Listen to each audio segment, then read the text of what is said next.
Hello भाई लोगों, आज हम डिस्कस करेंगे पावर शेयरिंग से अपना दूसरा topic the case study of power sharing इन श्रीलंका। इसमें हम इस चैप्टर की easy explanation, exam question plus best notes को आराम से डिस्कस करेंगे। तो भाई लोगों इस वीडियो को पूरा देखना ताकि जो भी तुम्हारे इस टॉपिक से रिलेटेड डाउट हो वो इसी एक वीडियो में क्लियर हो जाए। तो ठीक है, बढ़ते हैं अपने टॉपिक पर। तो चलो भाई लोगों, अब हम डिस्कस करते हैं अपना श्रीलंका के पावर शेयरिंग से अपना पहला इम्पोर्टेंट टॉपिक। वो है the ethnic composition of Sri Lanka, यानी कि जो श्रीलंका में वेरियस धर्म, जाति, विभिन्न दलों, समूहों के लोग थे वो कितने थे, कितने परसेंटेज थे, वगैरह वगैरह। ठीक है, तो इसमें सबसे पहला इम्पोर्टेंट बात है, जैसे हमारे इंडिया में विभिन्न धर्म है, जैसे कि हिंदू, मुस्लिम, सिख, ईसाई, वैसे ही श्रीलंका में थे तीन, जो कि थे सिनाला स्पीकर, तमिल स्पीकर और अपने क्रिश्चियंस। जो जो सिनाला स्पीकर्स थे वो थे अपने 74% और जो तमिल स्पीकर्स थे वो थे 18% और जो क्रिश्चियंस थे वो थे रिमेनिंग 7%। अब तुम सोच रहे होंगे यहाँ पर 1% का कुछ गैप है, वो यार अलग धर्म के लोग हैं। ठीक है, तो अब अगली बात है कि यहाँ पर जो सिनाला स्पीकर्स थे ना वो मोस्ट ऑफ थे बुद्धिस्ट। सीधी बात है कि जो सिनाला स्पीकर थे 74% वो सबसे ज़्यादा थे बुद्धिस्ट। और अपने जो सिनाला श्रीलंका की जो एथनिसिटी थी उसमें जो तमिल स्पीकर्स थे ना वो थे दो वर्गों में, दो सब इसके ग्रुप्स थे। वो था, पहला तो था श्रीलंकन तमिल्स, यानी कि जो नेटिव तमिल्स, यानी कि वहाँ के रहने वाले, जो थे 15%। और दूसरे थे इंडियन तमिल्स, जो कि थे 3%। अब तुम सोच रहे हैं श्रीलंका में इंडियन तमिल्स कहाँ से आ गए? ये तमिल्स वो थे जो कि हमारे इंडिया से जो कॉलोनियल पीरियड था उस समय गए थे एज अ प्लांटेशन वर्कर। ठीक है, अब जो तीसरे थे क्रिश्चियंस, जो कि थे 7%, वो क्या थे? वो थे तमिल और सिनाला दोनों ही, मतलब दोनों के इंक्लूड थे। अब भाई तुम सोच रही है हिंदू और मुस्लिम आ गया, ये है भाई जो श्रीलंकन तमिल्स और इंडियन तमिल्स थे वो किन में बटे हुए थे? वो थे हिंदू और मुस्लिम में, मतलब उनके दो ग्रुप थे, हिंदू और मुस्लिम। चलो ये तो गया। अब थोड़ा यार श्रीलंका का बेसिक भी जान लो, क्योंकि एग्जाम में सीधा थी आंसर लिखोगे नहीं, थोड़ा तो कुछ बेसिक में लिखना है। तो सबसे पहले लिख देना कि ये एक island country that is located at the south of India, ये इंडिया के साउथ में लोकेटेड है। याद रखने योग्य बात। अगली कि इसकी पॉपुलेशन है वो 2 करोड़। और जो खास बात है वो कि ये हमारे इंडिया के हरियाणा स्टेट है ना उसकी पॉपुलेशन के सेम है, मतलब जो इंडिया के हरियाणा स्टेट की पॉपुलेशन है 2 करोड़, वो है श्रीलंका की। अब तुम सोच रहे हो भाई यहाँ पर सिनाला स्पीकर तो मेजोरिटी में थे, 74% थे, और बाकी तो तमिल और क्रिश्चियन तो कम ही परसेंटेज थे। अब क्या होगा? अब वो चाहे ना सिनाला स्पीकर अपनी मेजोरिटी का फ़ायदा लेकर गवर्नमेंट में रूल कर सकते हैं, फिर तमिल और क्रिश्चियंस के साथ अरेंजमेंट कर सकते हैं, उनके राइट्स को डिसएग्री कर सकते हैं, अपना राज चला सकते हैं। तो उसके बारे में हम आगे जानते हैं। तो ठीक है दोस्तों, अब इस टॉपिक से इम्पोर्टेंट क्वेश्चन डिस्कस कर। अब एग्ज़ाम में बस इस टॉपिक से ये 3-4 ही क्वेश्चन बनेंगे।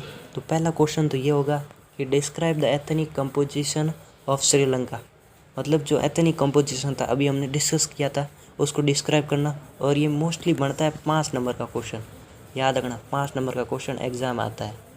और दूसरा क्वेश्चन ऐसे बन सकता है कि name the various social groups found in Sri Lanka, मतलब जो अलग अलग सोशल ग्रुप्स थे ये 3 मतलब सिनाला, तमिल और क्रिश्चियंस, इनको डिस्क्राइब करना, इनके परसेंटेज बताना है। ठीक है, और अगला क्वेश्चन बन सकता है कि name the sub groups that are of Tamil speakers lived in Sri Lanka, जो तमिल स्पीकर्स थे उनके 2 सब ग्रुप्स थे ना, श्रीलंकन और इंडियन तमिल्स, उनको एक्सप्लेन करना। ये मोस्टली बनता है 2 नंबर का क्वेश्चन।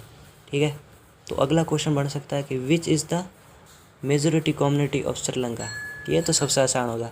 1 नंबर का क्वेश्चन बनता है कि जो मेजोरिटी कम्युनिटी थी श्रीलंका की कौन सी थी? सिनाला स्पीकर्स, वो यहाँ आंसर है 1 नंबर का क्वेश्चन। तो भाई लोगों, अब हम डिस्कस करेंगे इस चैप्टर का मोस्ट इम्पॉर्टेंट टॉपिक जिससे क्वेश्चन एग्जाम में पक्का आएगा।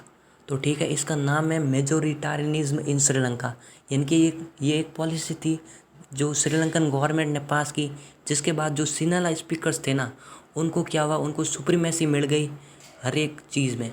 तो इसमें क्या था, उन्होंने एक 1956 में एक एक्ट पास की, जिसके बाद जो सिनाला थी ना उसको एक ऑफिशियल लैंग्वेज बना दिया और इसने डिसरिगार्ड किया तमिल्स, मतलब इसने तमिल्स को अपने अधिकारों से अलग कर दिया। सो मैं इसका एक सिंपल सा एग्जांपल देता हूँ जैसे कि जो बैंक्स होते हैं उनमें अगर हमें लोन्स लेना होता है तो उनकी टर्म्स और कुछ कंडीशंस होती हैं, उन्हें फॉलो करना होगा। अगर नहीं किया तो लोन नहीं मिलेगा। तो उसी तरह था कि अगर इस श्रीलंका में तुम्हें रहना है, इनके रिसोर्स यूज़ करने, तो सभी कम्युनिटीज़ को इनके जो डिसीजंस है, इनके जो मेजर्स है, उनको फॉलो करना है। वैसे ही उन्होंने कुछ अपनी टर्म्स और कंडीशंस रखी थी, वो कुछ इस प्रकार है। सबसे बड़ा था कि the government passed, the government followed, मतलब जो गवर्नमेंट ने कुछ पास किए, कुछ फॉलो किए, क्या प्रेफरेंशियल पॉलिटिक्स। जिसके बाद क्या हुआ, जो सीजनल एप्लीकेंट्स थे, जो लोग नौकरी चाहते थे, उनको अब यूनिवर्सिटी पोजीशंस या गवर्नमेंट जॉब्स आसानी से मिल जाएगी। और फिर क्या हुआ, उन्होंने एक न्यू कॉन्स्टिट्यूशन पास किया। जिसके बाद क्या हुआ, जो स्टेट है यानी कि जो कंट्री है वो अब प्रोटेक्ट करेगी, यानी कि सुरक्षा या रक्षा करेगी, या फॉस्टर यानी हम कह सकते हैं विकास करेगी या प्रोत्साहित करेगी किसको, बुद्धिज्म को। यानी कि अब ये बुद्धिज्म को प्रोटेक्ट करेगी, फॉस्टर करेगी।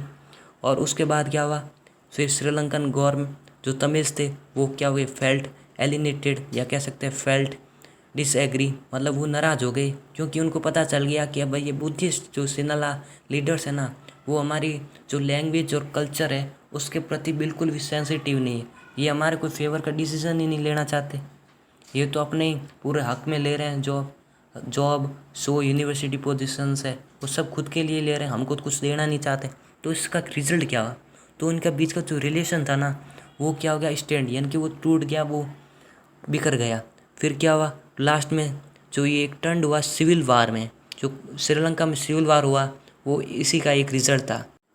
तो भाई लोगों, इस टॉपिक से जो एग्ज़ाम बेस्ड क्वेश्चंस है वो है कि explain 3 measures taken by the Sri Lankan government, यानी कि जो 3 मेजर्स लिए थे श्रीलंकन गवर्नमेंट ने वो कौन से थे। ये क्वेश्चन बेसिकली बनता है भाई अपने या तो 5 नंबर का या फिर 3 नंबर का, ठीक है, याद रखना इस बात को।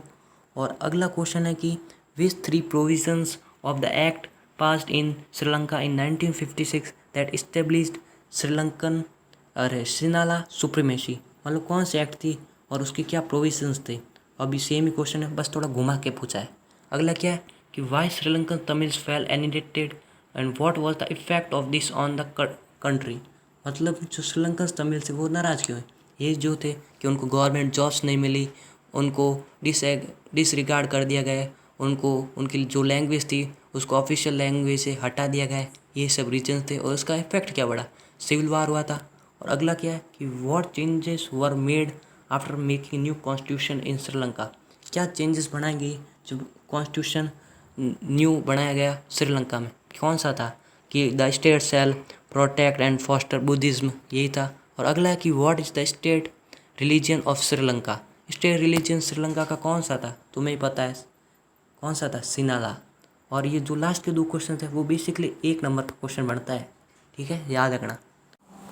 अब हम देखते हैं क्या स्टेप्स लिए जो तमिल्स थे उन्होंने, जब उनको पता चल गया कि ये श्रीलंका की जो पॉलिसीज़ है वो इनके फेवर में नहीं है, मतलब steps done by Tamils for the equality in Sri Lanka. तो सबसे पहला था कि by 1980 several organisations were made demanding their equality, मतलब बहुत सारी 1980s के बाद ऑर्गेनाइजेशंस बनी जिन्होंने डिमांड किया कि उनको इक्वलिटी मिले। फिर क्या हुआ, दे रेज्ड सम डिमांड्स, उन्होंने कुछ एक डिमांड्स रेज की। वो क्या थी, सबसे पहले थी the recognization of Tamil as official language, और दूसरी थी the equal opportunities in the government jobs, मतलब जो गवर्नमेंट जॉब्स उनमें दोबारा इनको इक्वल अपॉर्चुनिटीज़ मिले।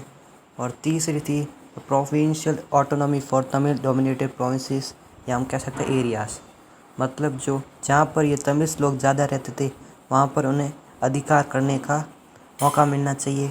और चौथी प्रॉपर्टी, जो चौथी इन्होंने डिमांड रेज की थी वो थी कि सेपरेट एलम, या हम कह सकते हैं इसको इंडिपेंडेंट स्टेट या नेशन, मतलब एक आज़ाद राष्ट्र चाहिए था इनको in the northern and eastern part of the country, जो कंट्री के नॉर्थन और ईस्टर्न पार्ट्स था उनमें। अगली थी कि when the government disregard their demands this lead to civil war in the country, जब गवर्नमेंट ने इनकी जो डिमांड्स थी उनको डिसएग्री कर दिया, उनको खारिज कर दिया, तो क्या हुआ, फिर इन्होंने तय किया अब तो सिविल वार होकर आएगा। फिर क्या हुआ, many peoples were killed from both sides, some were left, मतलब कुछ एक लोग तो देश छोड़ के चले गए और बहुत से दोनों साइड से मरे गए। और फिर क्या, दिस फाइनली एंडेड इन 2009, मतलब ये आखिरकार 2009 में एंड हो ही गया। फिर क्या हुआ, इससे क्या हुआ कि इट एंडेड बाय डिस्ट्रॉइंग, या हम कह सकते हैं defecting their cultural, economic and social status.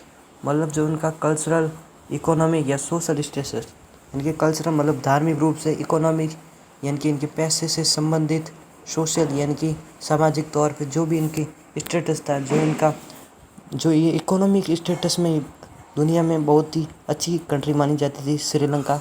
और जब ये वार हुआ था 2009 पे, उसके बाद इसकी इकोनॉमी बहुत गिर गई, फिर इसका जो स्टेटस था वो दुनिया में बहुत ज़्यादा कम हो गया। अब हम डिस्कस करते हैं इस टॉपिक से एग्ज़ाम बेस्ड क्वेश्चंस। तो इसमें ऐसा क्वेश्चन बन सकता है कि what was done by Sri Lankan Tamils for their equality in the country. अब ये पूरा टॉपिक यही था। ये क्वेश्चन बन सकता है या तो तुम्हारे 5 नंबर का, या फिर मुश्किल से 3 नंबर का बनता है। फिर अगला है कि what were the demands raised bye Tamils from Sri Lankan government. क्या डिमांड्स थी, वो 3-4 बताई थी, वही है। और ये क्वेश्चन बनता है तुम्हारे 3 नंबर का, ठीक है, याद रखना। और अगला है कि what was the effect of civil war in Sri Lanka status. Sri Lanka के स्टेटस पे क्या इफेक्ट पड़ा था। लास्ट लाइन ही थी कि इसने इसका इकोनॉमिक, सोशल और कल्चरल स्टेटस सब खराब कर दिया था, इसको लोड इकोनॉमिक कंट्री कर दिया था पहले की स्टेटस के हिसाब से। यही क्वेश्चन थे। तो उम्मीद करता हूँ तुम्हें ये वीडियो पसंद आया होगा।